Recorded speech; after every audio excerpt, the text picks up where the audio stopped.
Buenos días, hermanos, que el Señor les bendiga a todos. Espero que estén, les deseo que estén bien en sus hogares en el momento que estén viendo este video. Les mandamos muchas bendiciones y nuestras oraciones están con cada uno para que seamos fortalecidos en el Señor, a pesar de que hemos estado ausentes aquí en este lugar para juntos adorar el nombre del Señor. Así que a través de este video les invitamos a que se unan con nosotros en alabanza y adoración al Señor, para que así podamos de cierta forma aún estar unidos a través, aunque sea cibernéticamente hablando. Vamos a orar. Bendito Padre Celestial que estás en gloria en esta hora, te damos gracias, Padre, por esta bendición que nos das, porque hasta el día de hoy tu mano y tu poder nos ha sostenido y nos ha librado, Señor, de todo mal, Padre. Te damos gracias, Señor, porque a través de cada situación que estamos viviendo, Señor, tu poder y tu gracia se ha manifestado en nuestras vidas sobre las bendiciones que has aportado en nuestros hogares, Padre. Así que, Señor, te pedimos en esta hora que seas tú, Dios mío, con nosotros en este lugar y con los hermanos en casa, unidos en un solo sentir, Padre, que podamos adorar y glorificar tu santo nombre. Gracias, Padre Santo, y bendice a cada familia de aquí de Fuente de Vida, Padre Santo. Bendíceles y súpleles, Padre Santo, toda necesidad. Gracias, Padre, en el nombre de Jesús. Amén.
sabemos que el Señor está obrando a través de todas las situaciones, aunque no lo podamos ver físicamente. Nuestro corazón, nuestra alma sabe muy bien que el Señor está obrando en nuestras vidas.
Bueno, muy buenos días, ¿cómo están? Espero de que usted que tuvo la oportunidad de venir hoy a escuchar las alabanzas, pues ya está en casita, descansando y listos para escuchar el mensaje de hoy. El día de hoy vamos a cubrir 1 Corintios capítulo 1, versículo del 18 al 31, o sea que vamos a terminar el capítulo 1 en 5 mensajes. Así que recuerde que el propósito de la predicación del mensaje y de ir a la serie es de aprender lo que Pablo le escribió a los Corintios, pero al mismo tiempo buscarle una aplicación para nuestra vida, ¿verdad? Así que de nada serviría que solo aprendiéramos la historia y no le sacáramos provecho para nosotros el día de hoy. Aprender de algunas circunstancias por la cual nosotros también podemos atravesar y que la palabra de Dios nos ayuda a salir adelante. Así que 1 Corintios capítulo 1, versículo del 18 al 31. Así que abra su Biblia ahí y vamos a orar. Padre, de nuevo te damos las gracias y todo por habernos permitido estar aquí esta mañana. Y gracias te doy por permitirme llegar hasta los hogares de mis hermanos. Así que te pido pues donde quiera que esté, que podamos juntos seguir gozándonos y aprendiendo de tu palabra cada día más, para compartirla con aquellas personas que aún no te conocen, Señor, para llevar el evangelio, llevar tu palabra y arribar personas hacia tu conocimiento. Así que a ti sea la honra y la gloria en todo, Padre bendito, y gracias te damos. Amén. Bueno, 1 Corintios capítulo 1, versículo del 18 al 31. Aquí es donde Pablo ya les está informando a los corintios la razón del por cual les ha escrito. Recuerde que vimos la semana pasada que los corintios estaban presentes escuchando la lectura de la carta, y para este tiempo, o sea, para parte de la lectura de la carta, ellos ya saben que Pablo se ha enterado de todo. O sea que cuando Pablo les dice, porque he sido informado, en 1 Corintios 1:11, dice, porque he sido informado acerca de ustedes, hermanos míos, por los de Clo, que hay entre ustedes contiendas. Así que Pablo les está dando a saber a los corintios que él ya sabe de que hay divisiones entre ellos, del desorden dentro y fuera de la iglesia. Les dice que ya sé de todas las contiendas, de los casos de inmoralidad. O sea, dice Pablo, yo sé todo, ya me dijeron todo. Ahora, la semana pasada vimos del capítulo 1, versículo del 10 al 17, en donde Pablo les estaba llamando la atención porque había grupos dentro de la iglesia, los hermanos dentro de la iglesia estaban formando sus propios grupos. Unos decían, ¿verdad? Por ejemplo, un grupo decía que era de Pablo, que Pablo era su líder, su número uno, su pastor principal. Había gente que seguía a Pablo en todo, en Instagram, en Facebook, en YouTube, y uno que otro por ahí perdido, todos lo seguían en MySpace. Así que en Instagram, en Facebook, en YouTube, y uno que otro por ahí perdido, todos lo seguían en MySpace. Así que Pablo lo seguían a donde quiera que iba Pablo, Pablo era su representante. Ahora, había otro grupo que decían, nosotros somos de Apolos. Probablemente por ser un predicador excelente. Recuerde que cuando Apolos predicaba, la gente se quedaba así con la boca abierta, asombrados de la facilidad que tenía este hombre para enseñar. Otro grupo decía, bueno, nosotros somos de Cefas, o sea, de Pedro.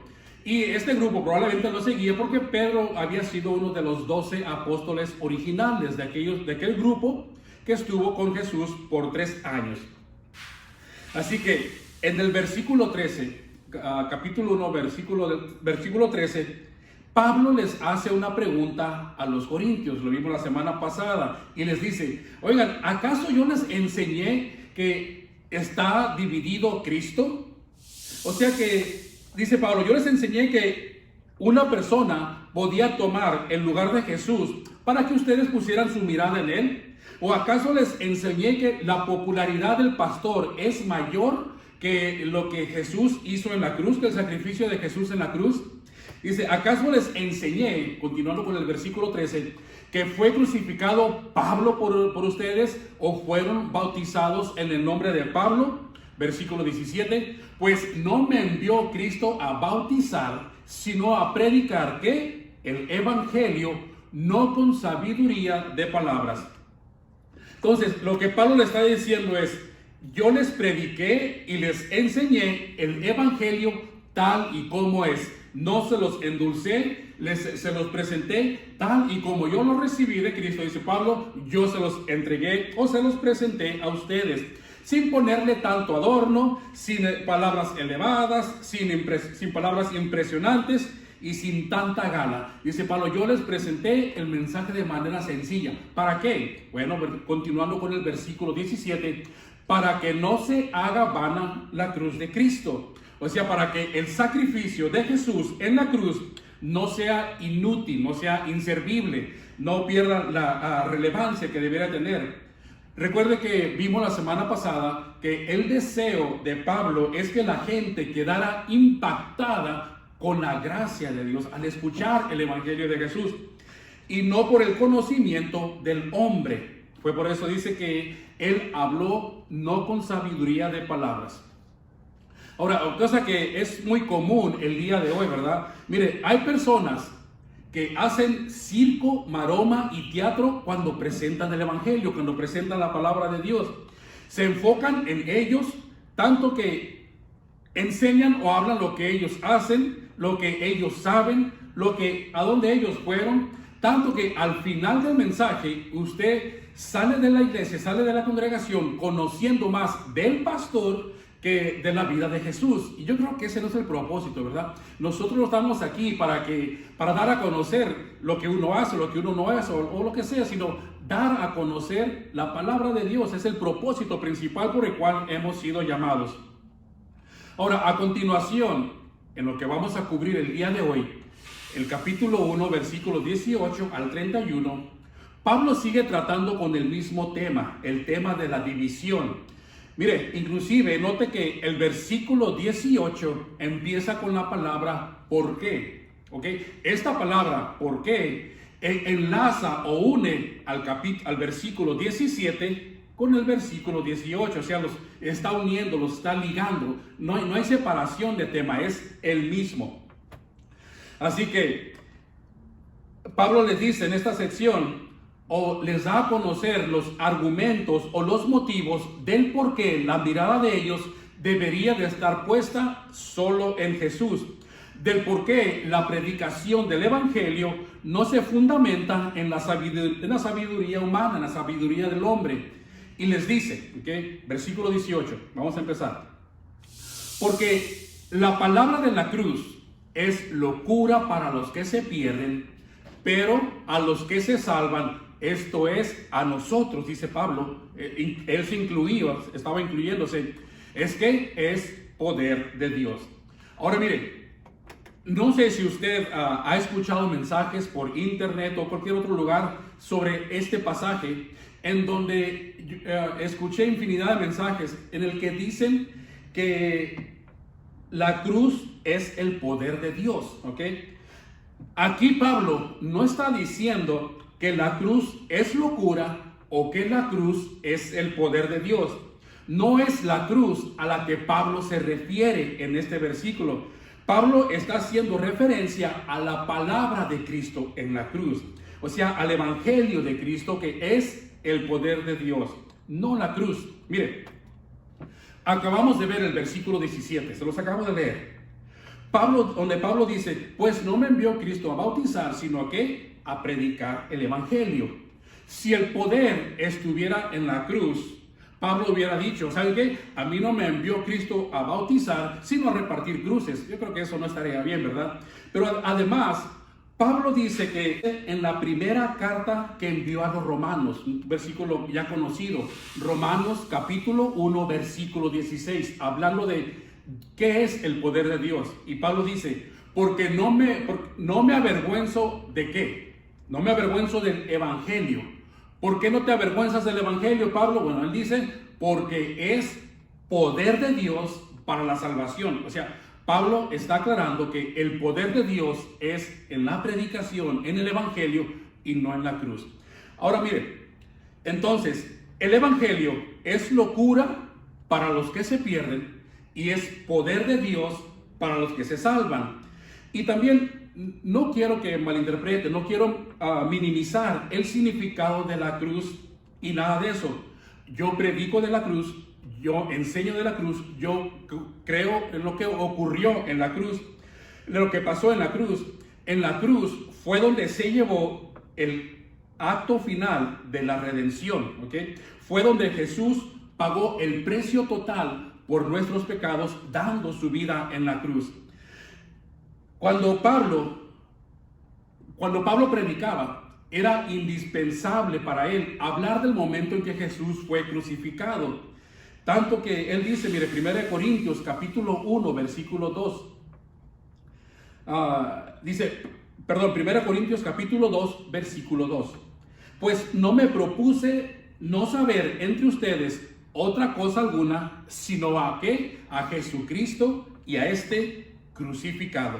Quiero que entienda algo importante. Lo importante es lo que Jesús hizo en la cruz y no lo que la cruz hizo en Jesús, ¿ok? O sea que el poder de Dios está en la palabra, en el evangelio. Recuerde que la cultura que dominaba en este tiempo en Corintios era la cultura griega, donde la gente buscaba ¿qué? Bueno, ellos buscaban el conocimiento, el estudio de la ciencia, la filosofía. Entonces los creyentes, como estaban dentro de esa cultura, también eran influenciados por eso y buscaban de Dios a través de la sabiduría del hombre, porque ellos pensaban que entre más conocían las cosas del mundo, más fácil iban a poder conocer a Dios.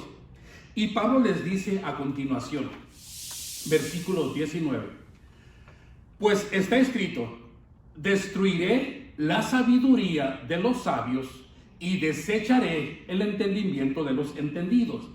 Ok, aquí Pablo está citando al profeta Isaías. Usted puede encontrar la referencia en casita, Isaías capítulo 29, versículo 14, donde viene la referencia de lo que Pablo hizo aquí.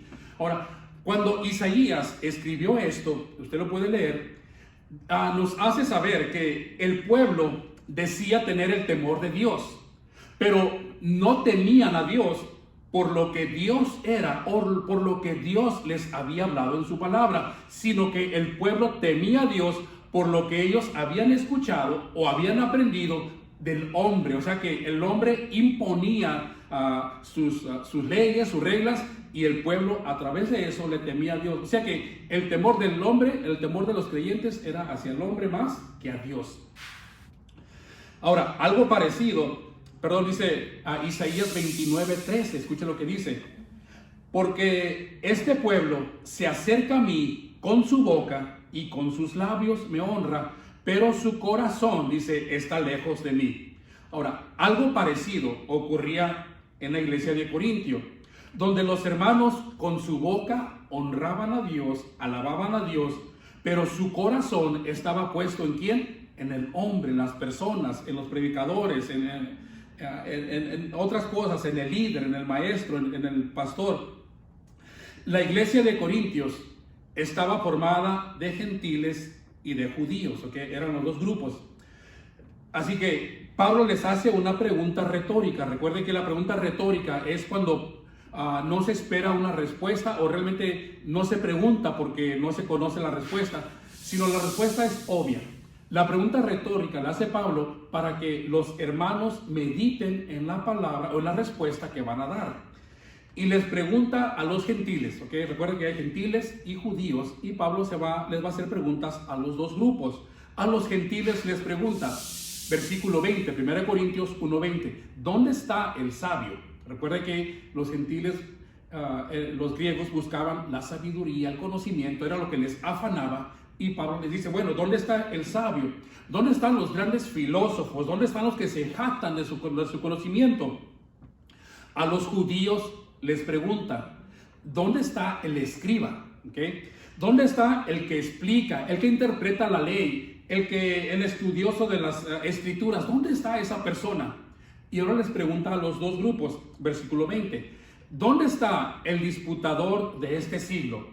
¿No ha enloquecido Dios la sabiduría del mundo? Versículo 21, pues ya que en la sabiduría de Dios el mundo no conoció a Dios mediante la sabiduría, agradó a Dios salvar a los creyentes por la locura de la predicación.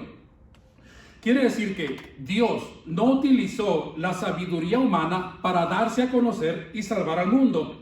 O sea que si la persona, escuche, si la persona espera conocer a Dios usando la inteligencia, su preparación académica, inclusive la ciencia, jamás de los jamases lo logrará. Jamás podrán conocer a Dios a través del estudio de libros, a través del estudio de los números o a través del estudio de las constelaciones, de las estrellas.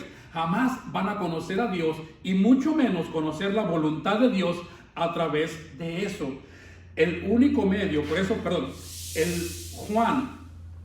Jesús dijo en Juan capítulo 5 versículo 39, dice, escudriñen, o sea, investiguen, examinen, exploren, analicen que las escrituras, porque a ustedes les parece que ellas tienen la vida eterna y ellas, dice Jesús, hablando de la escritura, son las que dan testimonio de mí.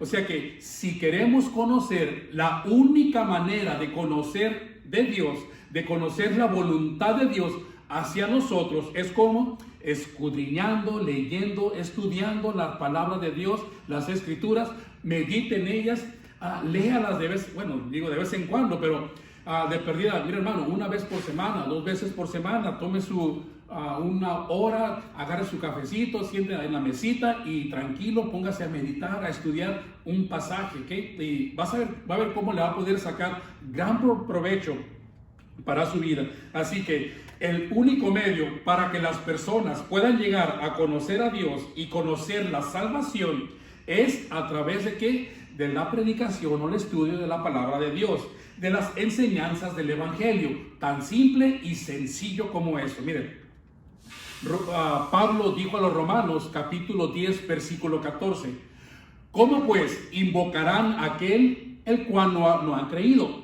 ¿Y cómo creerán en aquel de quien no han oído? Y luego dice, ¿y cómo oirán sin haber quien les lea cuentos, quien les dicte las estrellas, quien les lea las cartas? No, ¿verdad? Dice, ¿y cómo oirán sin haber quien les predique? O sea, el Evangelio, la palabra de Dios.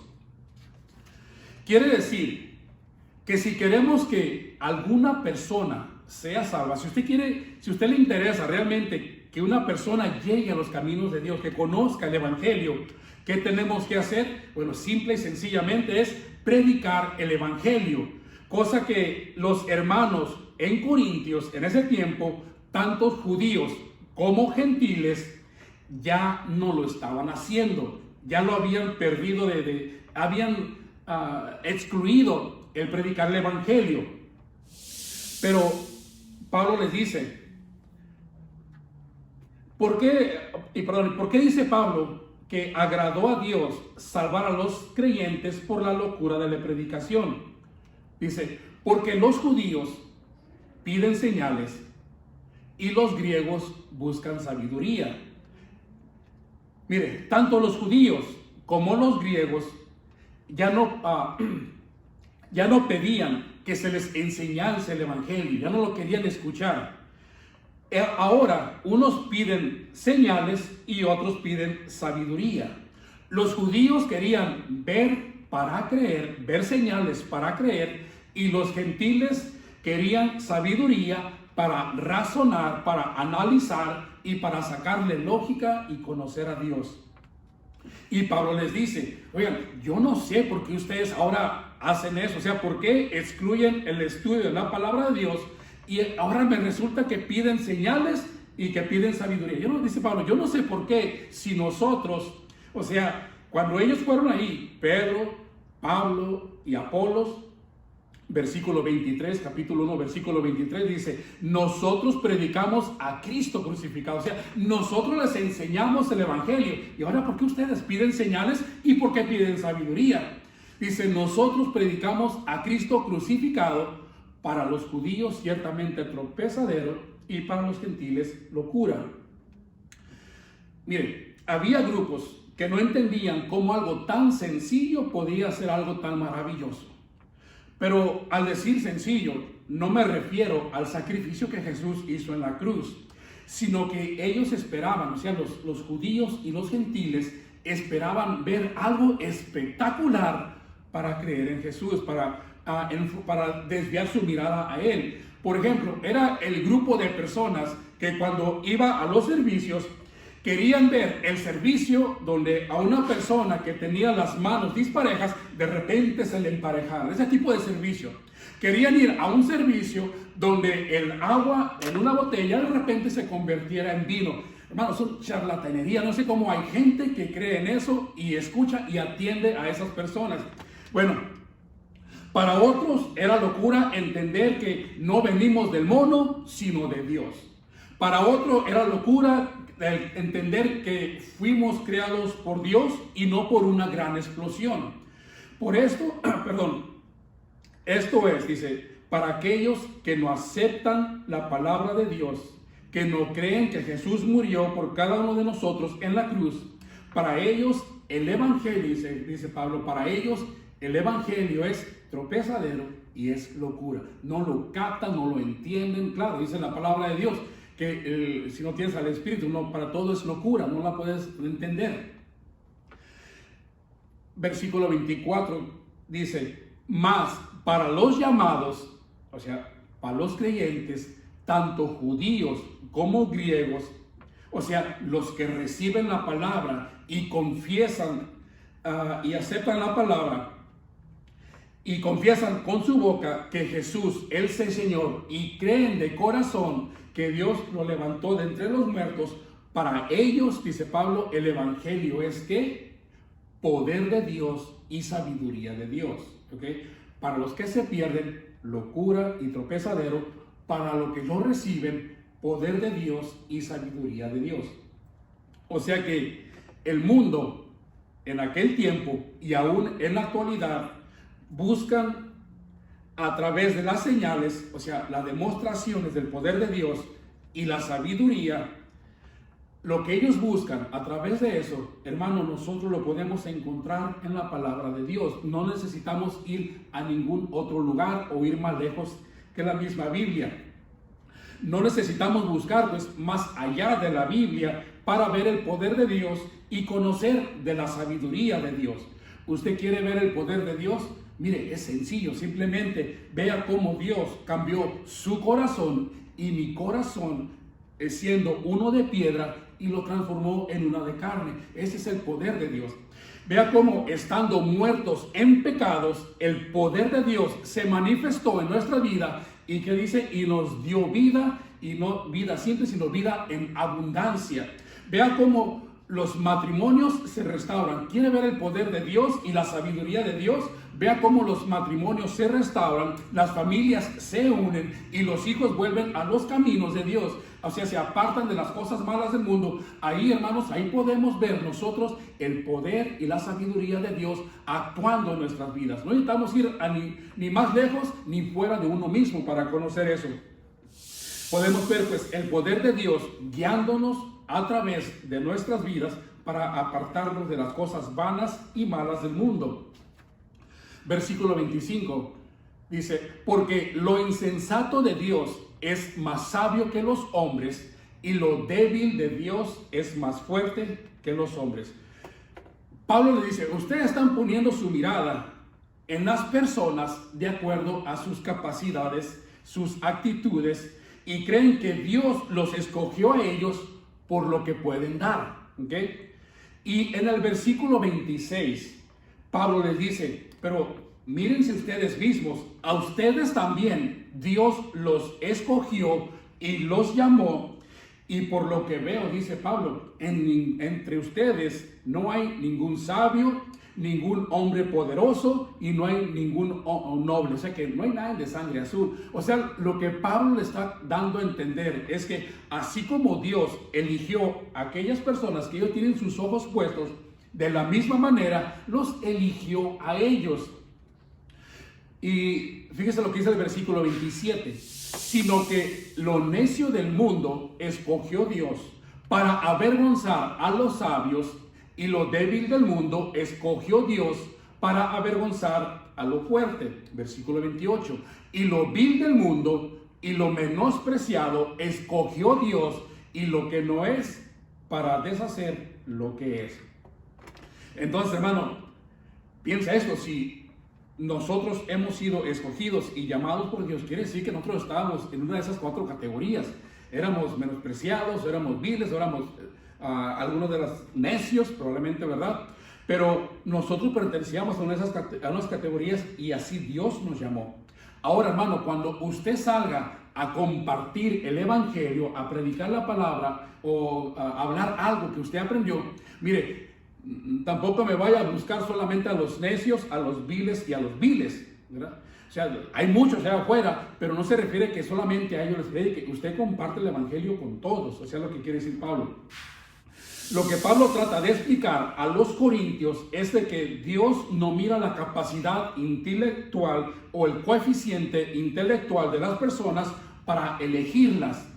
Mira, hermano, quítese eso de la mente de que Dios envía ángeles a las universidades cristianas para estar a la salida de la graduación y elegir solamente a los que sobresalieron en los estudios.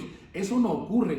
Dios no elige a las personas por las capacidades o las aptitudes que pudieran tener. Entonces, ¿con qué propósito elige a las personas comunes y corrientes como cada uno de nosotros? ¿Por qué lo hace así? Bueno, versículo 29 dice: a fin de que nadie se jacte de su presencia. O sea, a fin de que nadie piense que fue elegido por su inteligencia, por sus logros, por la cantidad de cuadros de diplomas que pueda tener en la pared, de porque hace esto, hizo aquello. No, dice Pablo, para que nadie se jacte en su presencia. O sea, que nadie diga: a mí me eligió Dios porque soy especial. No, nada de eso. Todos ante Dios somos iguales, ¿ok? Todos ante Dios somos iguales, ¿ok?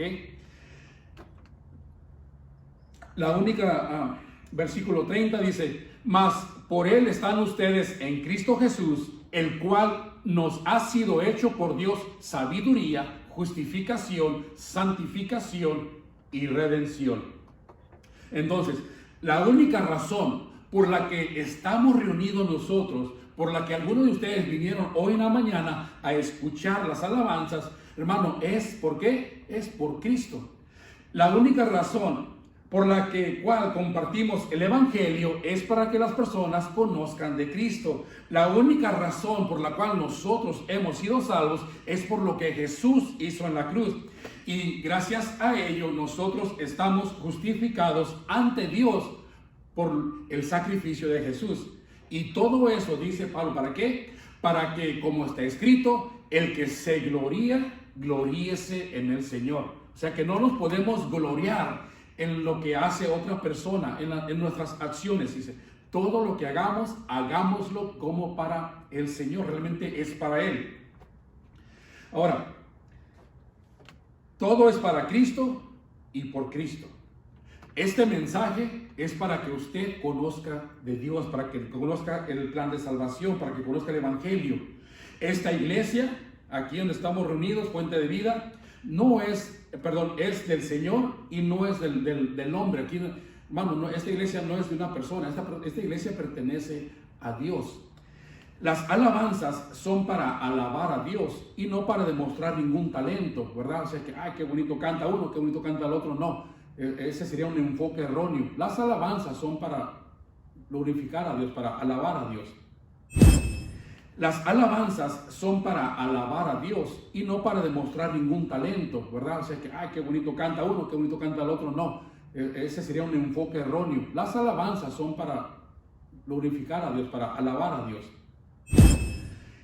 El pasaje, Pablo dice, como está escrito, ¿verdad? En el versículo 31, se refiere al pasaje de Jeremías 9:23. Se lo voy a leer y con este versículo terminamos.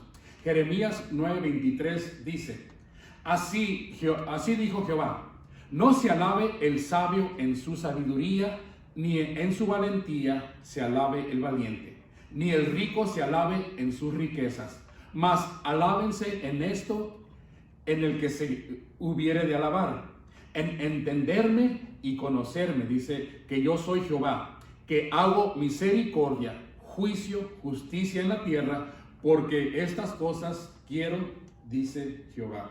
Así que, hermanos, si hay algo en el que nosotros podemos agradecer y alabarnos, es por lo que el Señor ha hecho en nuestras vidas. Siempre recuerde, ¿verdad? El mensaje hay que presentarlo tal y como es, sin endulzarlo, sin cambiarlo. No diga las palabras que las personas quieran oír. Usted diga las palabras que la Biblia quiere, que Dios quiere que la persona escuche.